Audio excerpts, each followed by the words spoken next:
Alright, today what we're going to talk about is the pivot box assembly and how that is put together. It consists of the pieces that are shown right here on the bench. These long pieces, there's two of these. These are the side pieces. There are four pieces here which are the actual pivots. You can see the rounded section, and there's the pivot holes. These are the two top pieces. Then this is followed by this one right here. This is the primary deck where the motor is attached, and then down here is the bottom with the holes for the bushings.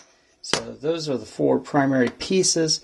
Here's the bushings that go in there. Here is a gear shaft that's already been turned to the appropriate size with the gears press fit on those. Here's the potentiometer that's going to actually measure the position.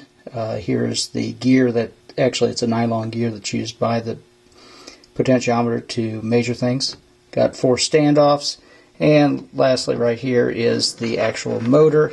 This is actually a car seat motor that had the output shaft cut and turned on lathe down to a 1/4 inch diameter with a metal gear press fit onto it at the appropriate location. You see these parts here are made out of aluminum. They've been anodized black with the exception up in the front. Just a kind of what I thought was a nice looking highlight stripe. It's gold, but it looks more copper or bronze than anything else, but still looks nice. These have been polished. The anodizing, actually, when it comes out, it looks a little dull. And I did find this. It's a metal polish cream that's Blue Magic. That's actually good for anodized aluminum, and it puts down a nice smooth shine, as you can see right here, almost too shiny in some ways. So what we're going to do is, first step is now to go and take these pieces, and we're going to press fit these bushings into the bearing holes and get those start. Alright, for pressing the bearings, first, actually these are bushings, not bearings, but first thing we're doing is heating up to 400 degrees Fahrenheit in a small oven right here. Then we'll be using the press right here to actually push the bearings, bushings into it. As you see right here, this is a 1-ton arbor press that will do that. Here's a piece. We're going to put two bushings in here and slide the first one in place. Now we go and it's in there and give it some pressure, which seats it. Put the second one in. Heating the metal is good because basically the metal expands just a little bit. These holes are cut to 5/10,000ths of an inch smaller than the size. So heating goes and expands it just enough that they slide in pretty easily. And now here they are. You've got the bushings in there and there.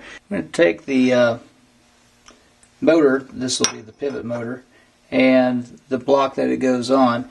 Now see that the piece right here interferes, so I have to have some standoffs. So to do that, I'm going to go ahead and take these 3 screws right here. We're going to press them in through the holes right there. Take 3 nylon standoffs. Those go on there. And now the motor goes in there. So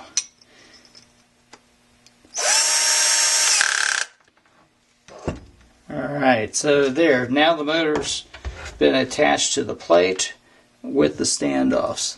So this will work pretty good. Next thing we'll do is going to mount the potentiometer. This is very close to the edge right here, so this has to be rotated so that make sure it doesn't go over. So put that in and tighten down the nut.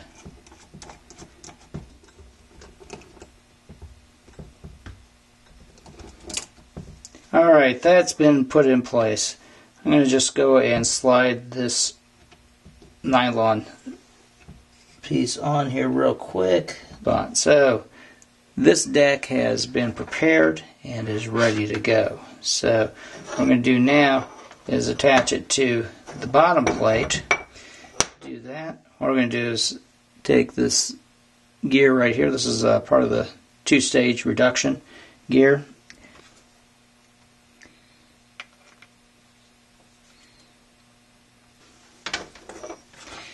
Alright, I have the gear. Gear's in place. Now we're going to take the bottom plate and connect the two together. So that gives us our basic gear setup right there.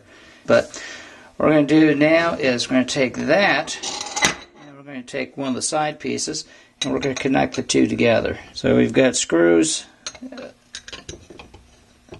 Use the black oxide capped button screws just because they look nice and they blend in really nicely with the sides here. So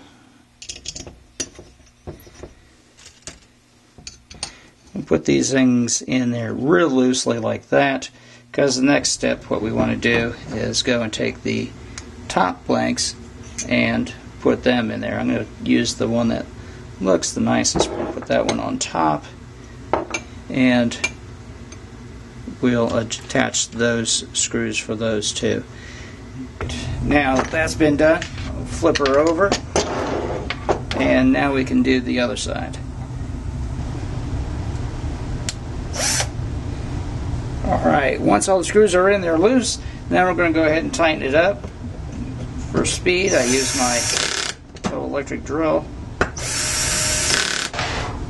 Okay, that finishes up the piece right now, so you see it's put together. So there it is in place. As you can see, it looks pretty nice. It fits in well with the black finish for everything else. The little highlights just kind of, I think, make it look a little nicer. This is another one right here, and you see it doesn't have the gear motor attached or anything along that lines. That's just making sure everything fit together properly. So two are basically done. Still have 4 more to go. So there's plenty of space to put these things. So the robot continues to be built. So stay tuned.